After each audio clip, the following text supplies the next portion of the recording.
Hello, University of London superstars, and a very warm welcome to your studies with us. My name is Dr. James Abdey. I'm the Associate Academic Director of the International Programmes, and it is a real pleasure to welcome you to your studies with us. So the purpose of this presentation is to give you a little bit of background to our programmes, the history of them, but to focus very much on the expectations that we will have of you in fulfilment of your studies.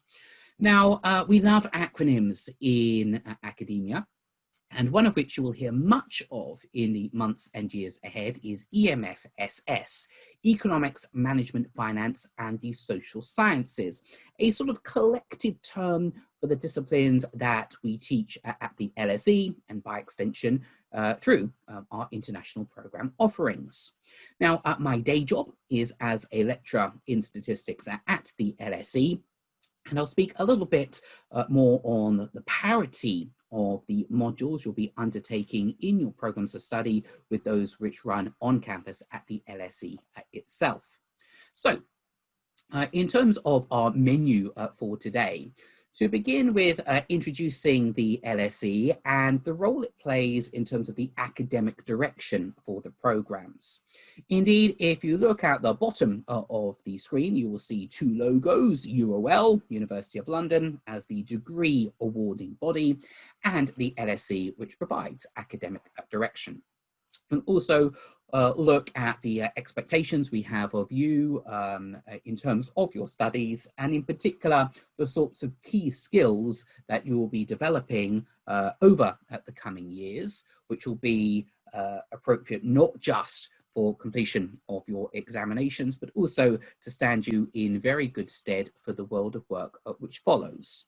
And indeed, talking about examinations, for the most part, our modules are assessed summatively. So summative assessments means assessments which counts towards your final degree classification. And the vast majority of modules are assessed through examinations. Admittedly, we are at a very early stage in the academic year, but no harm in me giving you a few bits of tips and advice in preparation for those examinations. So first of all, the University of London and the LSE, what is the relationship? Now, many new students with us are not always 100% familiar with the University of London and its structure. So formally, UOL, University of London, is a federation of independent member institutions, of which there are 17, LSE being one of them. Now, I'm sure you will recognize many of those names, the branding of these member institutions as leading names in higher education, not just in the United Kingdom, but on a global level. Now, the LSE highlighted there, my alma mater. We focus purely in the social sciences, and hence the EMFSS. So what are the social sciences? Well, loosely, we're looking at the study of people and the behavior of people, looking at the decisions that they make, focusing on the economics and political science in LSE's full name, clearly an emphasis on economic and political decision-making of individuals. But we have departments beyond economics and government, such as law, mathematics, statistics, etc. So LSE is one of the constituent member institutions of UOL. Now, we are somewhat niche and specialist in the disciplines we cover. Contrast that to UCL, which offers a far greater choice of disciplines. Places like the Royal Veterinary College, so if you wanted to learn how to heal animals, then the RVC would be the place for you, not the LSE. If you had a sort of musical streak in you, then you would be heading for the Royal Academy of Music. So all of those famous names on the right-hand side there, we are all part of the University of London. So just drilling down in a little bit more detail, UOL itself, founded back in 1836 by Royal Charter. In the UK, only Oxford and Cambridge universities are older than UOL. Now, UOL was the first university to award degrees regardless of race, creed, gender, or political belief. Now, of course, in the 21st century, that may sound somewhat old-fashioned, but by being the first such university to award degrees on, regardless of those particular attributes, that clearly was world leading.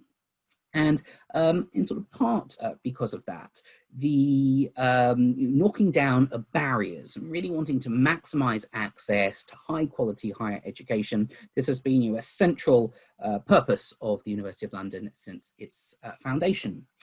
Such that University of London is the world's oldest distance learning provider.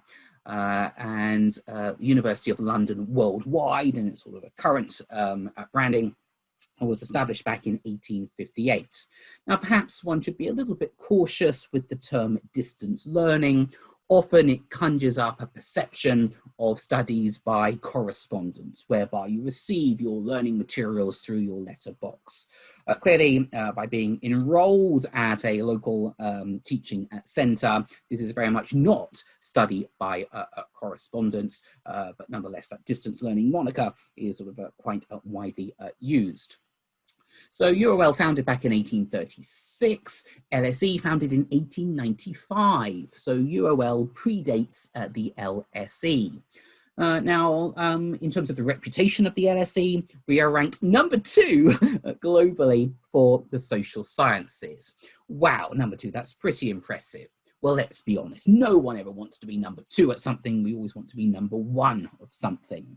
And in case you're wondering, I believe it's Harvard which has that number 1 spot for the social sciences. However, I am a statistician by trade, and I always look at ranking methodologies with a healthy degree of skepticism.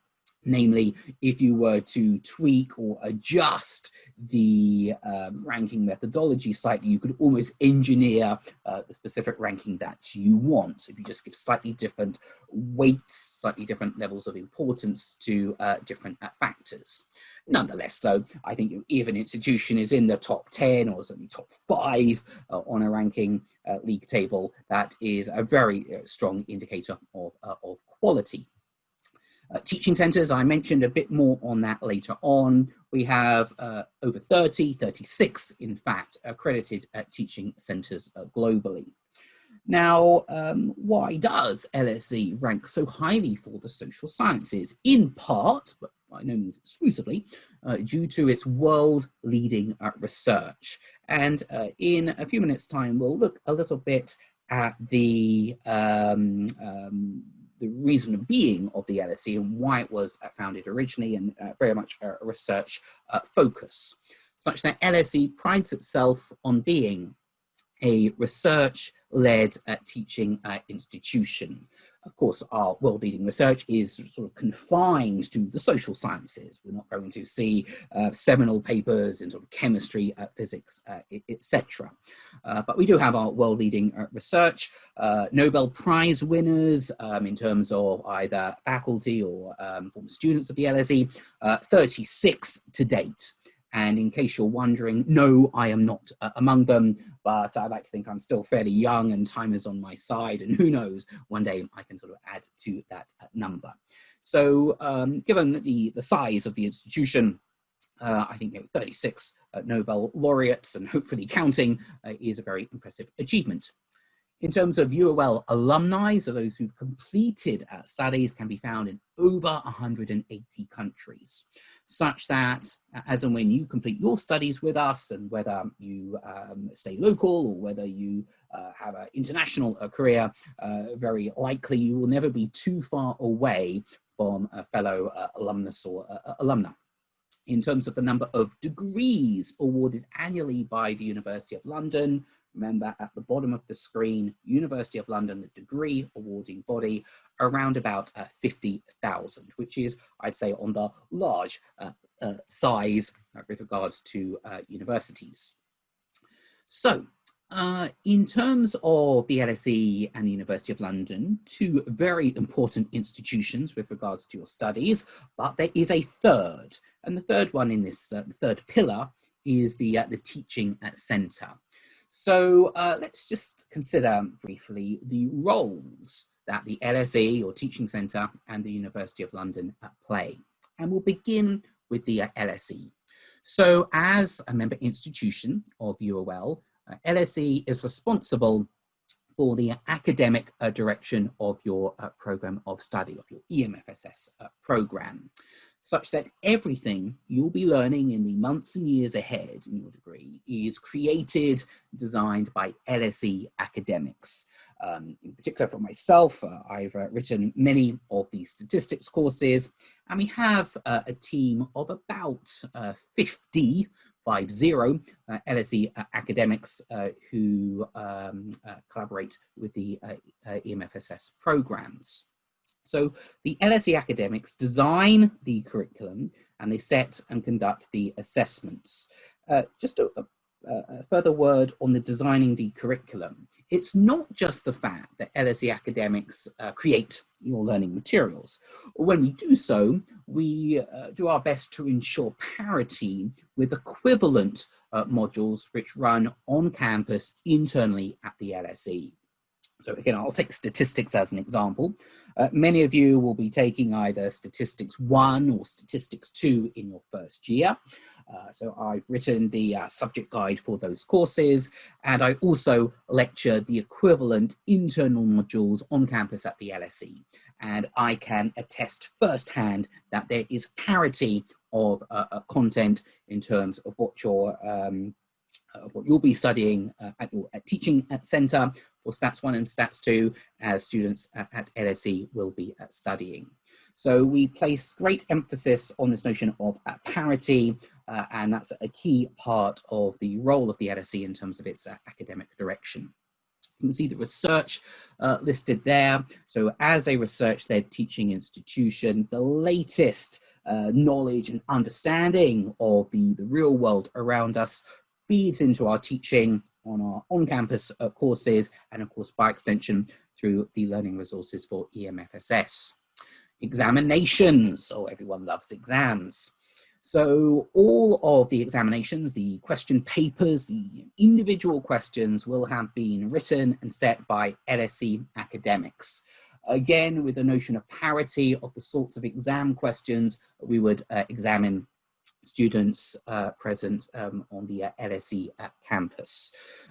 And these are not easy examinations, and we place great emphasis on the rigor of the exams themselves.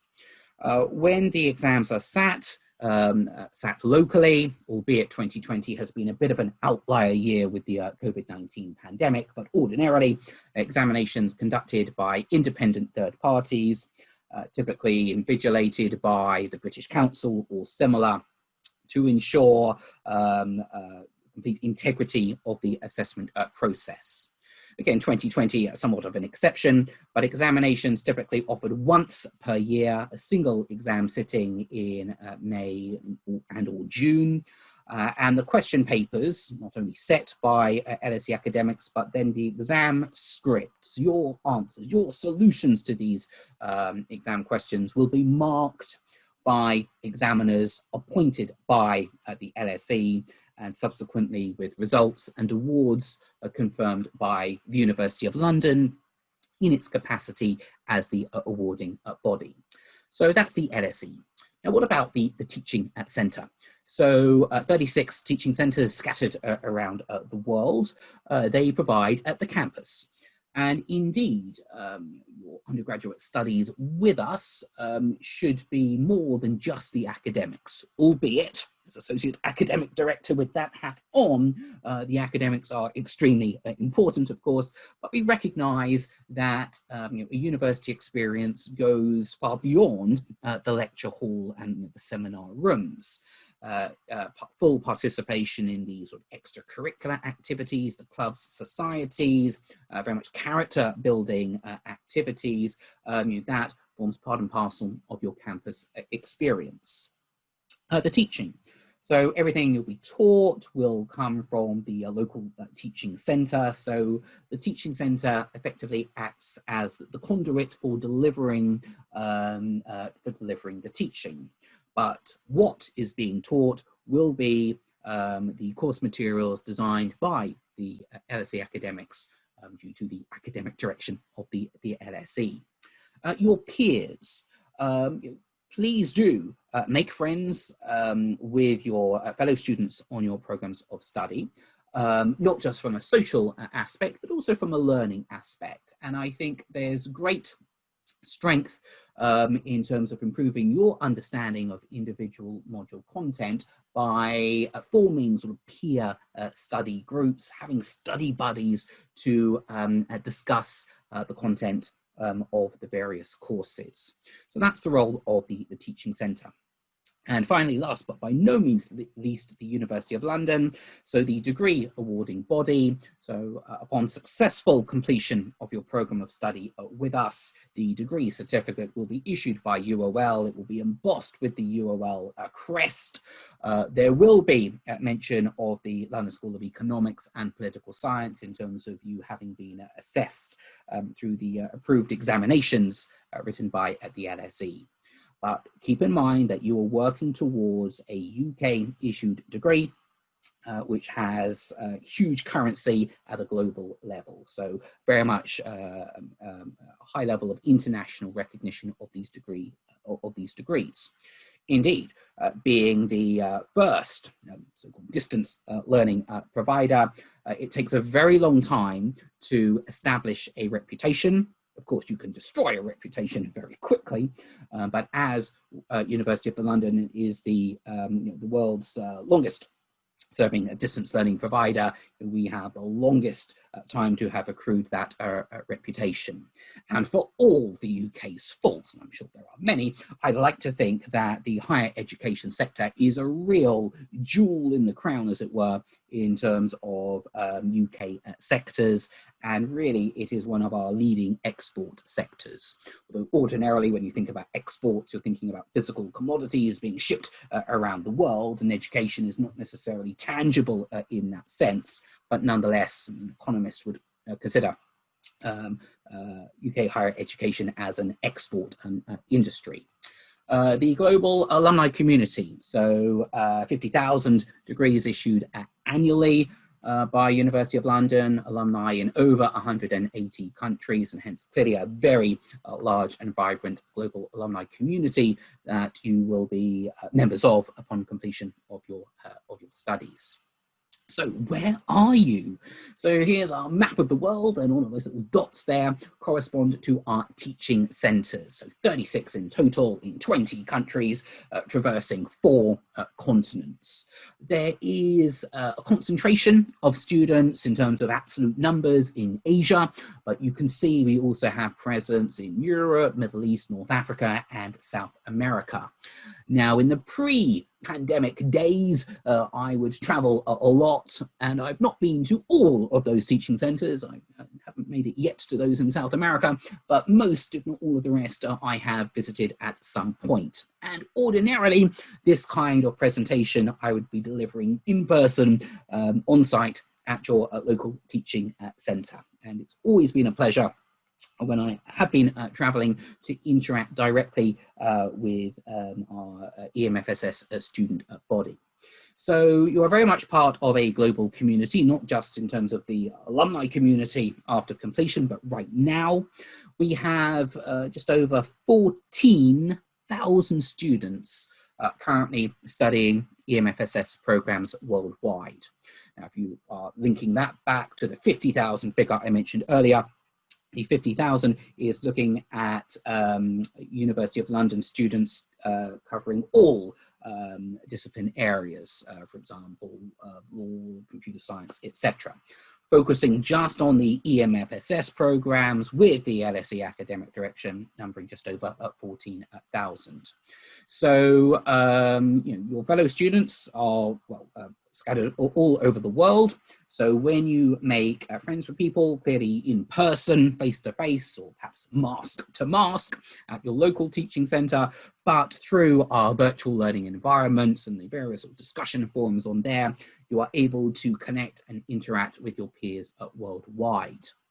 So let's just think a little bit more about this figure of 14,000. We've considered it relative to the 50,000 global UOL figure, but how does it compare to the size of the LSE undergraduate cohort?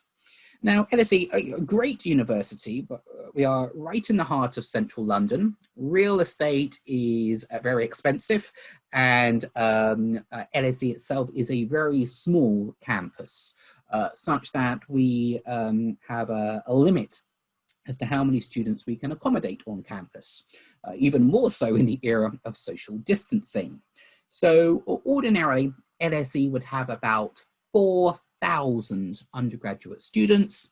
That's 4,000 students covering all years of the undergraduate degrees and all departments. So 4,000 internally, 14,000 EMFSS students.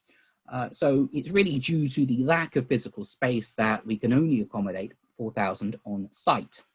I think with regards to the UK, at least, LSE is one of, if not the most competitive university in which to gain admission. And every year there are about, I would say, 12 or 13 applicants chasing every single undergraduate place. We'd love to take them all high achieving students. However, we just don't have the space to do so. And hence why we love the EMFSS programs, because it allows us to reach a far greater number of students to follow an LSE designed curriculum than we could ever hope to teach on campus in central London. Just another word on the teaching centres, 36.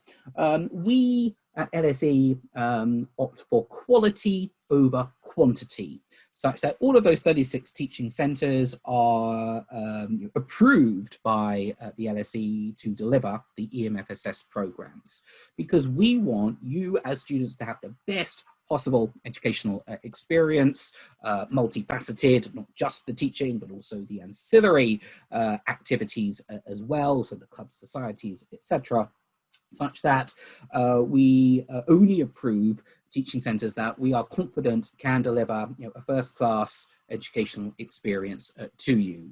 And 36, if you consider how big the world is, I think 36 teaching centres is somewhat on the low side, but that is testament to the emphasis we place on quality over quantity. And we in London are in regular contact with all of the teaching centres, and when international borders are open, that can entail actual visits of LSE personnel to teaching centres, to interact with students, run faculty training sessions, exchange best practices. Of course, in the era of COVID-19, most of that interaction by necessity is now done virtually. But fingers crossed that the borders reopen and international travel resumes in the not too distant future. So study locally, impact globally. So by listening to this now, you would hopefully have now started your program of study and signed up to one of our particular degree programs. So listed here are broadly the main discipline areas we offer. Admittedly, not every teaching centre offers the full portfolio of degree subject areas. Now, hopefully, you will thoroughly enjoy your degree experience, but we recognise that when you were applying for your programme of study, maybe you've applied for a discipline which you've not actually studied before. And until you actually sit through the lectures and seminars, you will have perhaps your prior perception or indeed prior expectation about what an actual subject involves, and maybe the reality of your first undergraduate year is a bit different from that prior expectation. So while the vast majority of students will stick with their original choice of degree program, some do switch degree program after the first year in light of these new information they've obtained from the modules they've studied in that first year. So we quite rightly would expect your academic interests to evolve over time. And this is why many, not all, but many of our undergraduate programs have a common or fairly common first year of courses, such that it's somewhat of a standardized first year. So, for example, Introduction to Economics, Maths 1, Statistics 1. Students on many different degree programs will be studying those same core courses in the first year. And that's by design, because let's suppose your interest did evolve during that first year and you were thinking about perhaps switching degree major. Then, with some exceptions, that could be facilitated after the end of your first year, because you would have covered a common curriculum. I say with some exceptions, in particular the more quantitative degree programs, so data science and business analytics, and mathematics and economics, they have higher requirements of quantitative courses in the first year. But there can be those sorts of transfer options across many of our degree programs. Also, it may be that you are committed to your choice of degree program, but you would like to broaden your horizons. Well, good news.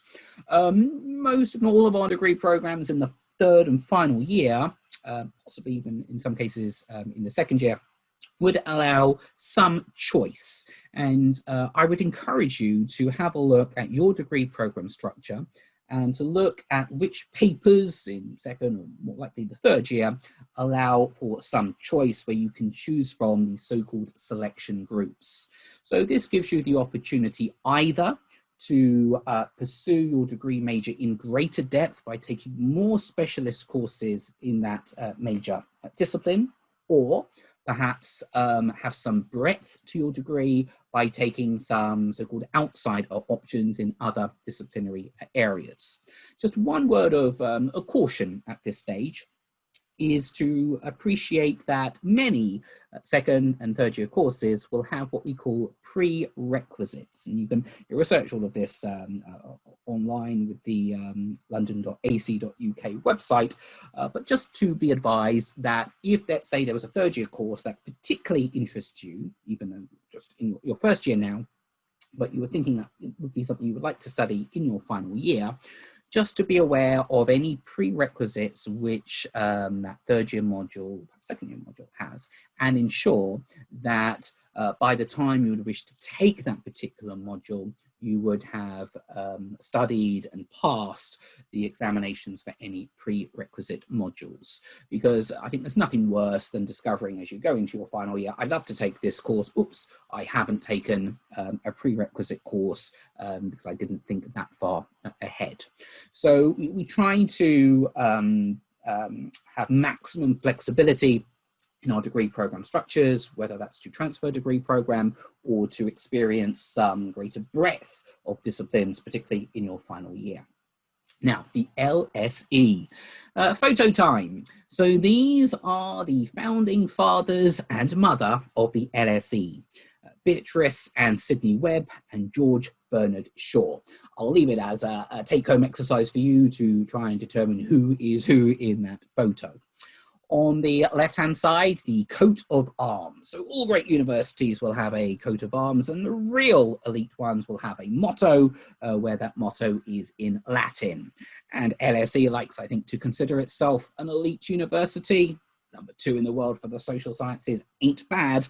And LSE has as its Latin motto, and pardon me for any poor Latin pronunciation, rerum cognoscere causas.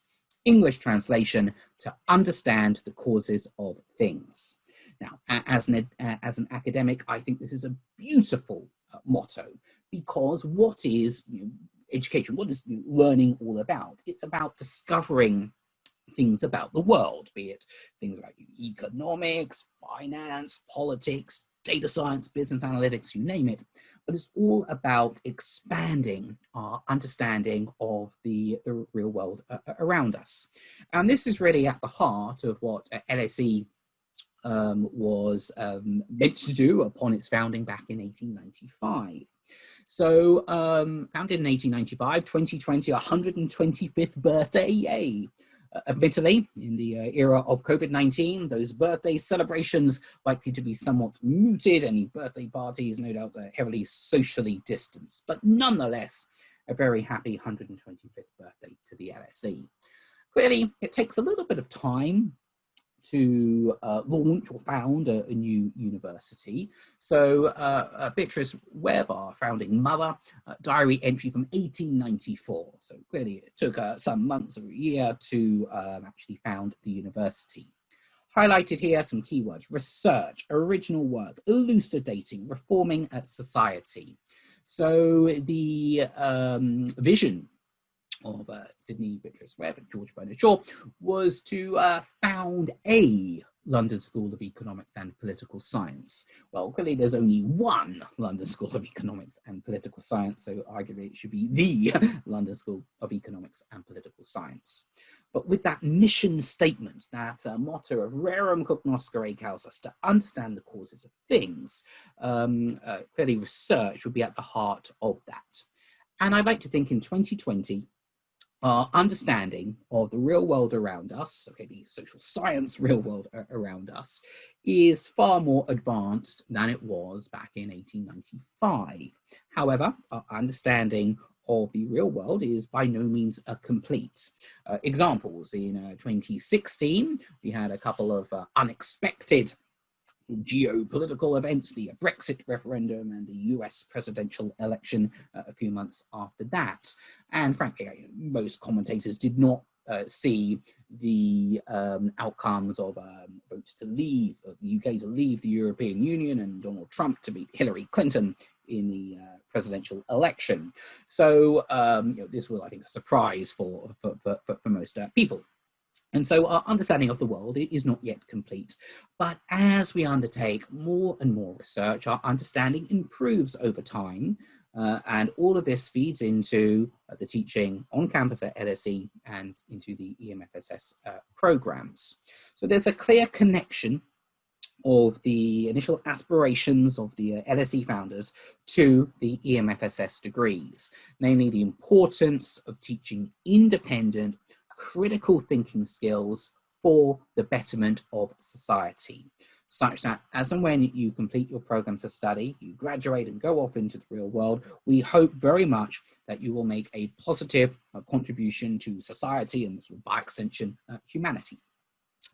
So what are some of the expectations of a University of London degree, and what sorts of attributes will you be developing during your time of study with us?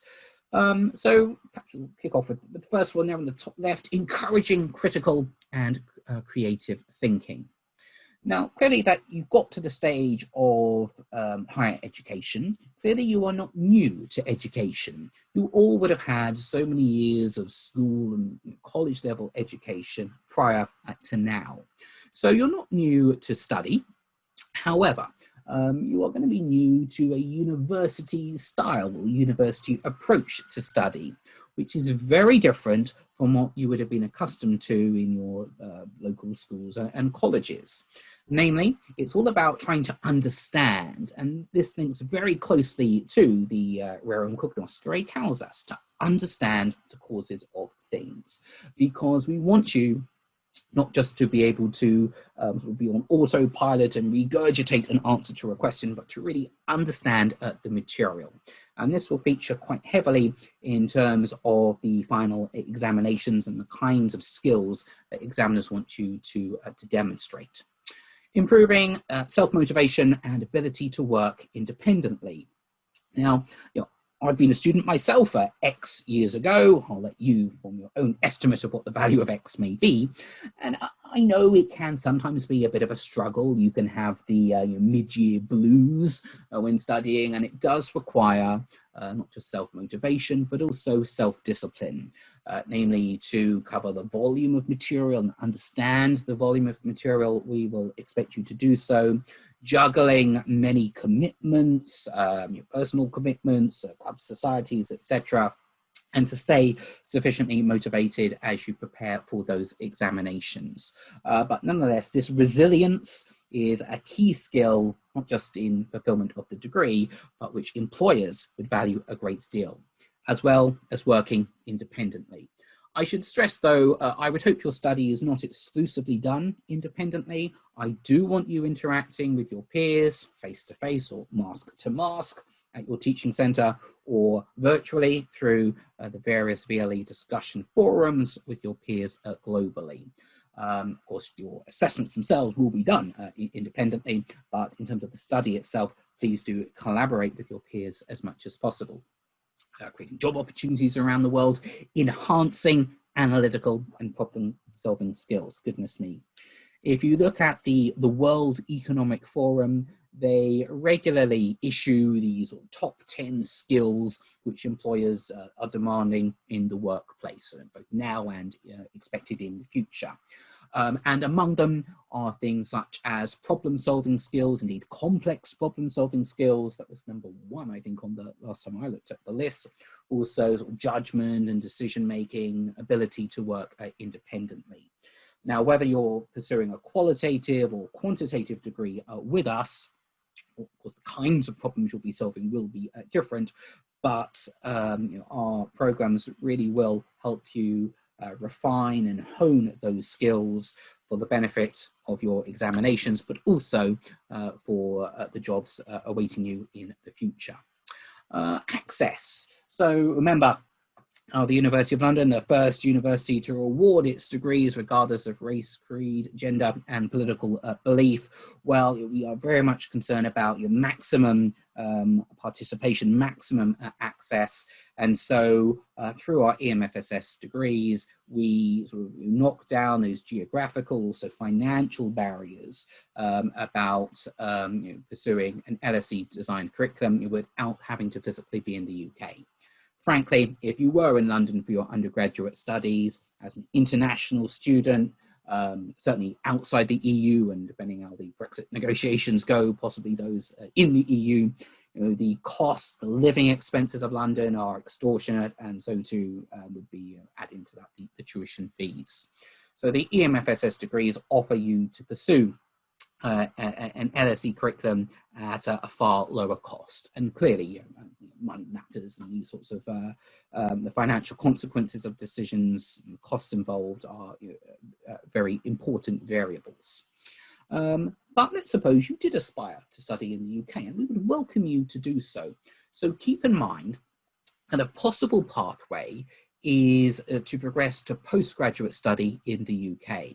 So as your University of London degree is a UK issued degree, we have an excellent track record of top performing students in the UOL exams going on to pursue their master's degree, not just at LSE, but at other top universities in the UK and indeed worldwide. And while there are no certainties, these postgraduate programs are always competitive entry. If, for example, you apply to the LSE for a master's degree, having pursued an EMFSS qualification where the selectors know the content is modelled on equivalent internal courses at the LSE, I think it's fair to say, while there are no certainties, your application would have, shall we say, a competitive edge. Improving your written English. For some of you, English will be your first language. For others, a second, third, or perhaps even fourth language. Very impressive that would be too. Of course, the more qualitative disciplines will require far more in the way of written English in terms of essays in exams, but nonetheless, improvement of your English as this is an English taught program. Combining a firm grounding in subject knowledge with real-world examples. And for myself, when I lecture, admittedly, some of the statistical theory can seem quite abstract to students at first sight, but I always try to bring in real-world examples to showcase how this content is directly applicable to the real world. So what is a successful student? The happy faces you see on the screen there, these are not library stock images. These are genuine EMFSS students who have, some of whom have come to the LSE, for example, for either for summer school or postgraduate study. So these are from various teaching centres around the world. Indeed, I just mentioned summer school. 2020, again, an outlier year with the pandemic, and sadly we had to cancel the summer school, but fingers crossed, 2021, we get back to some semblance of normality. So potential for you to experience LSE, London, and if you travel around the country a bit as well, the UK more widely, by all means consider applying for an LSE summer school course. And as an EMFSS student, you'll be eligible for a discount on the tuition fees. And several EMFSS students have opted to experience LSE summer school and have had a great time. So how to achieve success? I'm not going to give you an actual mathematical formula, but some general guiding principles about how to be successful. And indeed, we all want you to achieve your full potential and achieve success in the examinations. So attending lectures. So every module will have a subject guide. In some courses, particularly the more quantitative ones, the subject guide is somewhat self-contained in that it contains all knowledge you need to do well in the examinations. In other modules, the subject guide is exactly that, a guide to external readings, be it from textbooks or journal articles, accessible many of them through the VLE and the UOL online library, such that before attending lectures, you will typically have access to the subject matter to be covered in those lectures. And so I think a great piece of advice is to read the material before the lecture. When I say read, it's fine to skim read. You don't need to understand every single feature of the material, but you look at or highlight sort of the key terms and concepts such that when your local lecturer mentions them, they are at least somewhat familiar to you. Take notes during those lectures. Now, note-taking is a sort of an art as much as it really is a science, and it is a key skill, but a great skill to develop not just for your studies, but the world of work which follows. I'm sure you will have many meetings to look forward to in your respective careers, which a bit like a lecture, during which information is disseminated, and you would need to determine which are the most important things mentioned in those meetings and be able to take notes of them. Handouts, be they visible in paper form or perhaps on a tablet, and be able to annotate them. Listen to your lecturer and be prepared to participate in discussions. Okay, the discussion element in lectures will be dependent on the size of that lecture group and how feasible it is to have those discussions, and perhaps to some extent on the subject matter itself and the discipline. Ensure you understand the material. There's that word understand again. Remember, rerum cognoscere causas, to understand the causes of things.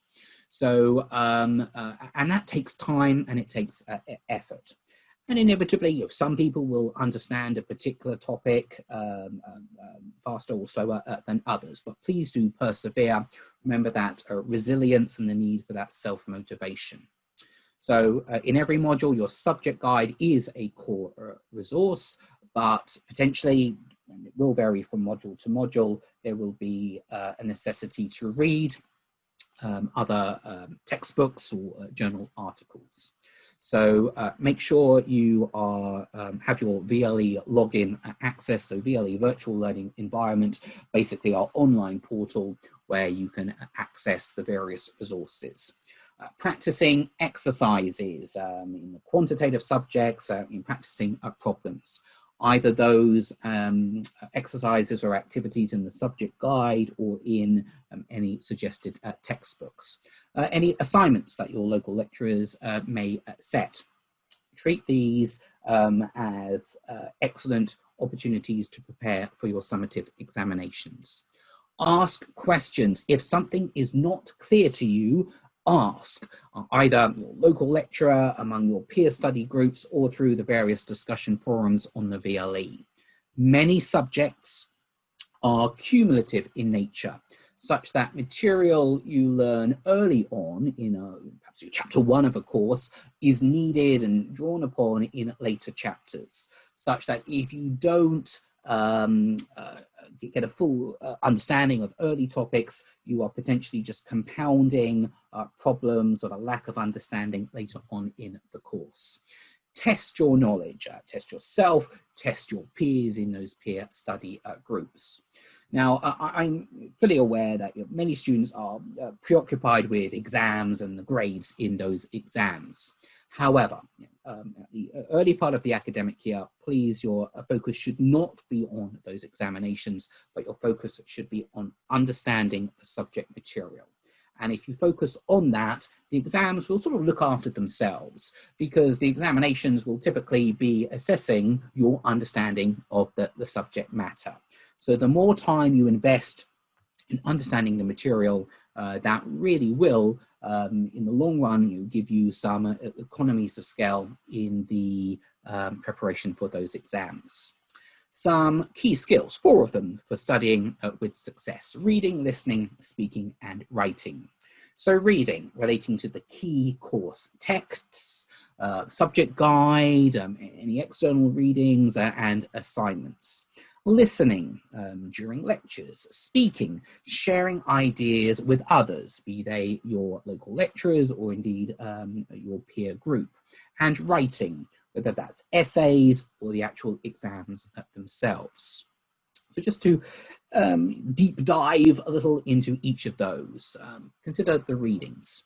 Now, it's true, I would say that readings can be difficult and challenging. Potentially, the readings are very long, and you need to be discerning, and sometimes some of the readings may seem unconnected and difficult to remember. So a key thing is to make notes on more than just content, but to actively look for connections. Now, that may be connections within a module, so from one chapter to another, but also look for connections across subjects as well. As an example, Introduction to Economics and Mathematics 1. Mathematics 1 has several examples with economic applications. So, for example, supply and demand functions for a firm, or looking at the profit maximization of a firm. Now, in Mathematics 1, you're looking at that problem primarily from a mathematical perspective, because a Maths 1 course would be assessing your ability to perform differential calculus. Yet you'll be seeing those same sorts of problems, but more through an economics lens in the microeconomics part of your Introduction to Economics course. So there are many connections, particularly interdisciplinary connections, and to be on the lookout for those. Now, in terms of reading, remember, it's not the volume of information that's important. What matters is to identify the key points being made. Now, perhaps clearly more reading in the more qualitative disciplines. So for those, look very much for the debates, the key arguments for the different sides of those debates. But also reading in the quantitative disciplines, that of the subject guide and potentially textbooks as well. Methodologies, how you solve a particular problem. There can be sometimes more than one way, more than one methodology, more than one approach for solving a problem. And so you'll need to read and practice those different approaches, and to consider their relative merits and potential limitations. Of course, in matters of debate in the more qualitative disciplines and the different sides of the argument. Note just a bit on those essays for the qualitative subjects in the final examinations. Your opinion, you are entitled to your own opinion. It doesn't have to coincide with the opinion of the examiner. And so it is important to be able to present well, and this all links to the writing, I would say, to justify your particular point of view, but also acknowledge the alternative point of view, or points of view. And so your readings, in particular, of external resources, being able to cite evidence to back up your particular point of view in an essay, and think carefully about how one references external sources in answers. So listening. So listening primarily, of course, in lectures and seminars, tutorial groups, and okay, there can be a bit of a qualitative versus quantitative divide here. But nonetheless, your local lecturer will be the expert in the room, the expert in the field. And listening to an expert, I would say, can help you or guide you through unfamiliar territory, unfamiliar terrain, and guide you through that terrain. Now, if you've put in the effort of reading or skim reading the subject matter of a lecture in advance, that will make the navigation of the content in the lecture easier. Listening should never be passive. It should be active. That means you're annotating your lecture notes, jotting down what those key points are. And when appropriate and when feasible to do so, interrogate and challenge what you've heard, either in the lecture itself or post the lecture, let's say with your peers in your peer study groups. Again, look out for those connections, those links, be it within the module or across other modules. Lectures indeed can be intense, but they still tend to be the primary means for information dissemination. And so if lectures happen to be recorded where you are, you listen again, indeed, or focus on any particular parts of the lecture which you struggled to comprehend first time round. Post the lecture, you do the post-lecture review, talking through what you've heard with your local lecturers, with your peer study groups. The speaking with your classmates, and also these are, I think, useful skills to develop for the world of work which follows, being able to communicate with others. Now, when I say speaking, it may be face-to-face or mask-to-mask, or of course it may be virtually through, for example, the VLE discussion forums. We'll think of that as a sort of form of speaking. For the more qualitative disciplines, be able to develop your own arguments. And indeed, we value independence of thought and independence of opinion. Typically, there's no single right answer to an essay question, and two different students can have completely opposite perspectives, but provided they justify their stance and they can defend it with appropriate evidence through their external readings, then they could get equally high marks, even though they're advocating very different positions. Practice and prove your ability to analyze content from the lectures and the readings. Practice very much makes perfect. And develop your ability to question and develop ideas. Now, of course, this does come with time and with practice, but we are at the early stage of the academic year and several months to go before your assessments. Writing, find your voice, show, think about how you can communicate your views and opinions in the more qualitative disciplines to both your lecturer and the examiner. Just to think about the examiner for a moment. You will be communicating with the examiner. However, it's one-way communication. The only way you're going to be communicating with the examiner is through your written answers to the exam paper. And whether it's a qualitative or quantitative subject, it's the ink on the page, be it an essay, be it a load of methodological steps, in some quantitative problem. It's how you express yourself through the ink on the page. That is the only way you are able to sort of interact and communicate with the examiner. It's a slight difference between submitting work to your local lecturer who will know you as a person, but the examiner, the examinations process is entirely anonymous, and so the examiners, when they mark your scripts, will have no idea who you are. It's just some anonymous candidate number. And so being able to express yourself with clarity and with purpose, in both qualitative and quantitative disciplines, is an extremely important skill, and one which you should be practicing a lot in the months ahead. Dealing with complex ideas. In terms of complexity, I mean, let's say a standard 3-year degree program, you have your 100 level, 200 and 300 level courses pitched for first, second and third year of undergraduate study.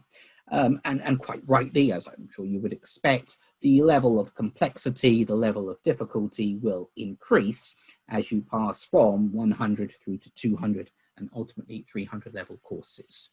Perhaps some of the ideas here or perhaps better or more applicable to the qualitative disciplines.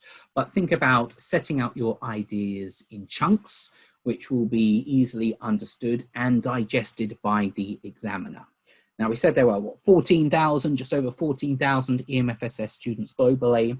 Admittedly, each studying a different combination of modules and or groups studying different combinations of modules each year. But nonetheless, the examiners will have a large number of scripts to mark, and so you need to make the marking by the examiners as sort of easy as possible by making the presentation of your material, particularly in the essay subjects, easy to digest by the examiner. So have plenty of practice with essay writing in the months ahead. If you have ideas, be able to connect those ideas and bridge them and think about how to best structure your answer to move from one idea onto another. Just a brief bit more specifically on the quantitative studies, because I appreciate quite a bit of the section just now on sort of reading, writing, listening, speaking skills. A lot of it is very much relevant more for the qualitative disciplines. On the quantitative side, so things like mathematics, statistics, economics, accounting, finance subjects. Quantitative studies, the importance of showing your method. Always show your method. Never simply write down your answer, but explain the method by which it is obtained. And this is why writing is very much important, even in the most quantitative of subjects, because to explain a method typically requires words. Okay, we're not looking at essay length explanations, but a few, a short phrase, a short sentence to explain to the examiner, to basically navigate them through your answer about explaining how you're going from one line to another. The importance of performing a reality check of your answer. Does the answer make sense? If it's a numerical answer, is it of the correct order of magnitude? Does the sign of the answer make sense? If you get a negative probability in a statistics problem, well, you've definitely made a mistake because probabilities are never negative. So these reality checks, these simple sense checks, I think are extremely important in any quantitative field. Not just in terms of your degree, but if you have a more quantitative career, whenever you're working with data, working with figures, these sense checks, is the decimal point in the right or wrong place. If the answer is nonsensical, then very likely the answer is wrong. Indeed, if the answer is impossible, it's definitely wrong. When an answer does make sense, if you do a reality check and say, yes, it seems a sensible answer, this doesn't prove your answer is right, but at least you will have something which is indeed sensible. And a good habit to get into is briefly explaining, whether it's to your local lecturer or in particular in the exam to the examiner, why your answer does or perhaps does not make sense. And practice, practice, practice. Several of the quantitative courses are more methods-based, and such that the methods don't change, but maybe the numerical values, the functions, the distributions you're working with, they could vary, but the methods don't. And the more you practice these methods, the more accomplished you become at them. So what does the examiner want? So I appreciate the exams are a few months down the road, but no harm in starting to think a little bit about exam technique. Now, some of this may sound obvious and, dare I say, common sense, but every single year, some candidates don't pay attention to all of these points. Have you attempted the required number of questions? Have a look through past examination papers on the VLE, look at the rubrics of them. Usually rubrics don't change from year to year, but keep an eye out on the VLE in case your specific module will be examined in a slightly different way. when you sit the assessments. So if there are any changes to rubrics, they will be clearly communicated on the VLE. So attempt the required number of questions. Some exams tend to be compulsory questions. The benefit of that is you don't need to waste time in an exam thinking about which questions to choose. Some exam papers will have some choice of questions. Now you might think, well, I like the luxury of choice, I then avoid the questions I dislike. But you do need to spend a few minutes reading through those questions when there is choice to decide which ones you want to do and which ones to ignore. Answer the question asked. Again, it may sound obvious, but you will be surprised, or well, I personally am not surprised, when every single year some students do not, they provide an answer, but it's not to the actual question which has been asked. And I've seen this even at a sort of a master's level, and you would think master's students by that stage should know better. So please don't read a question too quickly, don't misread it, and you end up not answering the question set. Take an appropriate approach. Admittedly here, this will be quite a big difference between qualitative and quantitative. Express yourself clearly. So even in those quantitative papers, making sure you are explaining the steps in your working. Write legibly, so the examiner can give you the marks. Now we've seen that you are geographically very dispersed, and handwriting styles I know vary a great deal around the world. In some countries, the typical font is very sort of cursive. In other countries, the fonts can be sort of very precise. Examiners are or have a lot of experience with reading different handwriting styles. So don't worry if your script is particularly cursive or quite small, but please make sure your writing is legible. That doesn't mean legible to you, but legible to the examiner. Just sort of towards a closing now, some general words of advice in terms of approaching exams. I think here we do need to distinguish between the qualitative papers and the quantitative ones. So beginning at the qualitative level, answer the question in clear terms, structure your paper, so might be individual essays into sections. Make sure you provide an opening introduction. State your views in answering the question. Now, you're not going to be marked down for what your views are. We expect different students to have different opinions on a variety of topic areas, but make sure your views are clear to the examiner. Make sure you leave enough time for a closing statement. So keep an eye on the clock. Don't run out of time such that you it's pens down while you are still mid-sentence and you haven't been able to provide a clear closing statement. So set out your clear introduction, specifying how you're going to answer the question and how your answer indeed addresses the question. So really the introduction should be a bit of a roadmap to the essay which follows, such that the examiner will know what to expect as they read through your essay. Make sure your conclusion is distinct. Try and, not trying to regurgitate a previous essay you might have written. Try and show some originality in terms of the phrasings you use.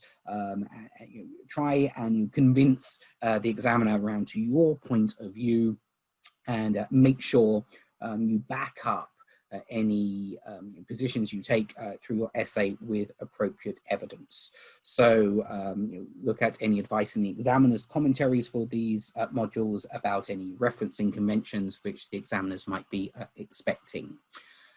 Remember to allocate your time accordingly. Exam technique. This is not subject specific, but it's general exam technique. It's always easier to get some marks on all of the questions than all of the marks from some of the questions. And for those doing Introduction to Economics, you'll learn about diminishing marginal returns. Applied here, we're looking at the diminishing marginal number of marks you can get with respect to the time you spend on that question. So look at mark allocations of questions within an exam, and please do divide your time accordingly and proportionately. On the quantitative front, as I said before, always show your method. Sometimes there can be more than one way of approaching a problem. If a question is method specific and you use a different method to solve the problem, then you would forfeit the method marks. If a question is not method specific, then you would be free to use any viable method in answering that problem. Of course, some methods may be easier for you to apply, some may be quicker for you to apply. And hopefully the easier methods are the quicker ones for you to apply. Never just write down the answer, explain the method used. That means use some words, not extended essays, but short sentence to explain the approach you adopted. Include your rough working. If there's something you don't want the examiner to see, simply cross out that rough working and they will mentally ignore it. Good news, partial credit can and indeed typically is awarded, such that let's say it was a multi-line answer and you made a small algebraic or perhaps arithmetic mistake in the first line, such that your final answer ends up being incorrect. Well, provided you've shown your method and have indeed explained your method, you can still qualify for a very large number of the mark allocation. So let's say it's a 10-mark question. Don't think you're either getting just 0 or 10. If you've made a small mistake, but you've explained your method, you are potentially going to get 8 or 9 marks for it. Would it be 8 or would it be 9? Or maybe perhaps 7? Well, this comes now to point 5, the importance of performing a reality check. Let's say 2 candidates, both of them made very minor mistakes, but one ended up with an impossible answer and another one ended up with a sensible answer. Wrong, but sensible. And the person who did not perform the reality check is going to be penalized more heavily than the person with a sensible answer, because it's all about the demonstration by you to the examiner of the extent of your understanding.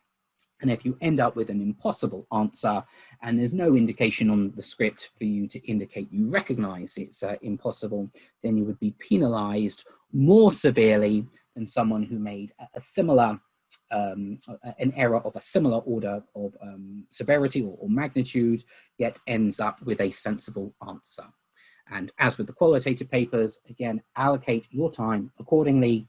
Easier to get some marks on all of the questions than all of the marks from some of the questions. So that's basically it. A very warm welcome to your EMFSS program of study. We wish you the best of luck, albeit luck is not the sole determinant of your exam performance, albeit I think it's fair to say for everyone, maybe 5 to 10% of your exam performance would be down to luck. The rest, though, would be determined by the amount of effort you've been putting in throughout the academic year.